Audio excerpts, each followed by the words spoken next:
Bonjour à tous et à toutes, on se retrouve aujourd'hui pour parler indispensable bébé 3-6 mois. Donc, je vous avais fait une petite vidéo sur les indispensables 0-3 mois et celle-ci va être un petit peu plus courte, un petit peu plus succincte. Donc je vais commencer tout de suite. La première chose dont vous avez besoin, c'est un tapis d'éveil. C'est vraiment très important pour le côté éveil et développement de votre bébé.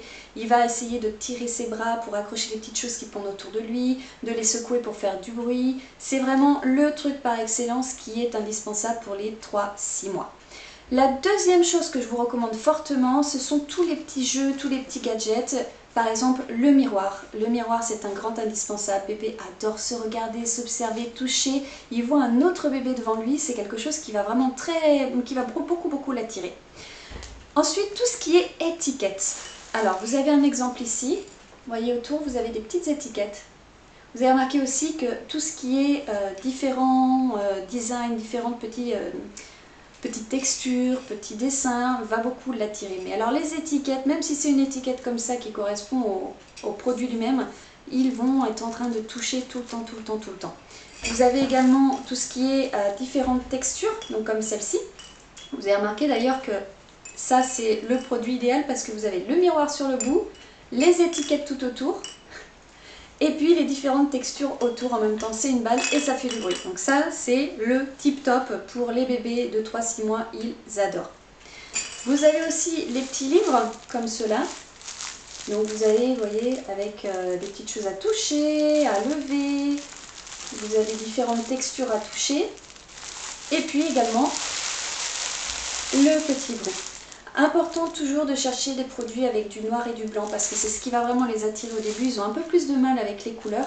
Par contre, le noir et le blanc, ouais, c'est le truc qui les attire. Ensuite, vous avez tout ce qui est dentition. Donc, je vous avais fait aussi une vidéo sur ce qu'on a utilisé avec Marco pour ses premières dents.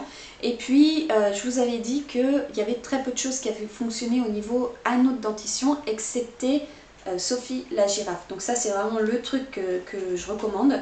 Avec le collier de dentition qu'on appelle très souvent collier d'allaitement. Mais je trouve qu'il est quand même plus utilisé et qu'il a plus d'intérêt en tant que collier de dentition.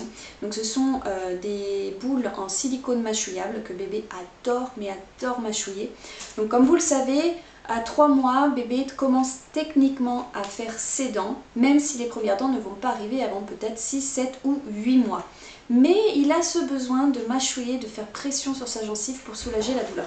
Donc c'est vraiment quelque chose qu'il va falloir que vous achetiez, peu importe ce que vous choisissez de prendre, que ce soit un collier comme ça, un anneau ou n'importe quoi que bébé va pouvoir mâchouiller, mais c'est important qu'il ait ça sous la main parce que sinon ça va être un enfer pour lui. Ensuite vous avez le mouche bébé. Alors attention quand je dis mouche bébé. Avec mon premier j'avais acheté cette petite poire là, vous voyez, que j'ai clairement détesté utiliser. Ça a été un enfer pour moi. Donc le principe c'est d'aspirer tout ce qui est crotte de nez et tout ce qui traîne dans le nez de bébé, mais c'est franchement hyper désagréable à utiliser. Et donc avec mon deuxième, je suis tombée sur ce produit-là. Donc le principe est le même, sauf que cette fois-ci vous n'aspirez pas, mais vous poussez. Tac. Donc vous allez pouvoir ouvrir cette partie-là.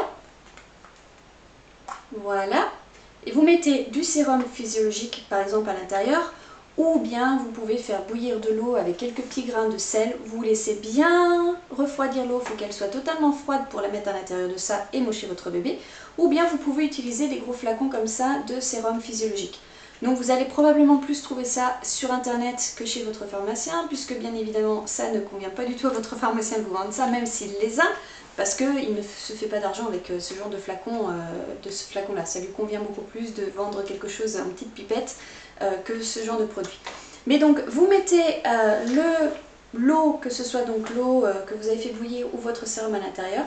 Vous mettez ça, vous mettez donc bébé sur le côté, vous lui mettez dans une narine et vous appuyez. Vous allez voir que tout ce qui est crotte de nez et tout ce qui traîne dans les nez de bébé va sortir en nager de l'autre narine.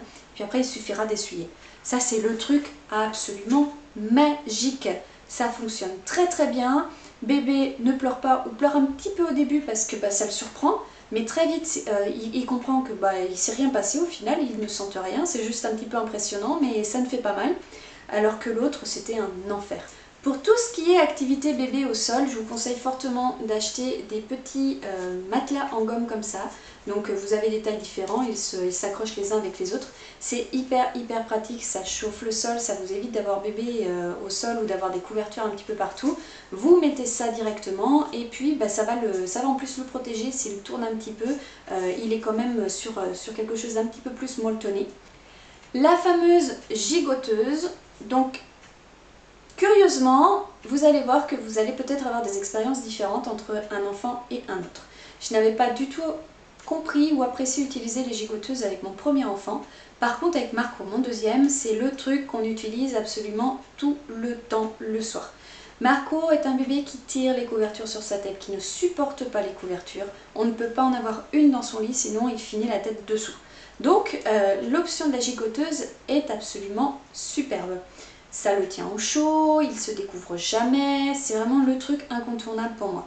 Mais comme je vous disais, je n'ai pas apprécié l'utiliser avec mon premier, donc je vous conseille d'en acheter une seule, juste pour voir si c'est quelque chose qui vous convient. Utilisez-la quand même assez large, parce que bébé va tourner quand même, il va un petit peu bouger dans cette gigoteuse-là. Donc s'il est trop serré, ça risque de l'embêter et il risque de ne pas vouloir l'utiliser. Et puis la dernière chose, donc je vous en avais également parlé dans ma vidéo 0-3 mois, c'est la fameuse baignoire. Donc celle-ci est une snuggle, vous voyez sa forme, elle est un petit peu différente des autres. Elle a un petit siège ici, donc bébé ne glisse pas dans la baignoire, il est bien assis, bien tranquille. Je l'avais utilisé au départ avec une fleur de bain, j'ai arrêté de l'utiliser sur les coups de 3-4 mois. Je trouvais qu'il était un petit peu plus à l'aise sans rien, juste dans sa baignoire. Les mouvements un petit peu plus tranquilles, un petit peu plus larges qu'avec la fleur. C'est aussi une baignoire qui permet d'avoir de l'eau plus haute, donc bébé a de l'eau à peu près jusqu'à son torse, donc il est plus au chaud, il peut rester plus longtemps dedans et profiter d'être dans l'eau. Le fait qu'il soit assis également, c'est mieux pour vous parce que vous n'avez pas besoin d'avoir une position très inconfortable pour vous. Vous pouvez simplement l'asseoir dans le bain, vérifier évidemment, il ne faut pas partir ni quoi que ce soit, on est d'accord, il faut toujours surveiller son bébé tout le temps. Mais vous pouvez plus jouer avec lui, vous n'êtes pas obligé de le maintenir en permanence. Donc ça c'est vraiment quelque chose que j'ai trouvé génial. Donc voilà, je vous ai fait le tour de tout ce que j'ai apprécié utiliser de 3 à 6 mois que je juge donc indispensable pour mon cas personnel, des choses dont je ne passerai pas, que j'utilise quotidiennement quasiment, sauf le mouche bébé bien évidemment, mais le reste est utilisé tous les jours à la maison de 3 à 6 mois. Si vous avez d'autres choses à recommander, surtout n'hésitez pas à laisser un petit commentaire sous cette vidéo et on se retrouve une prochaine fois. Ciao ciao!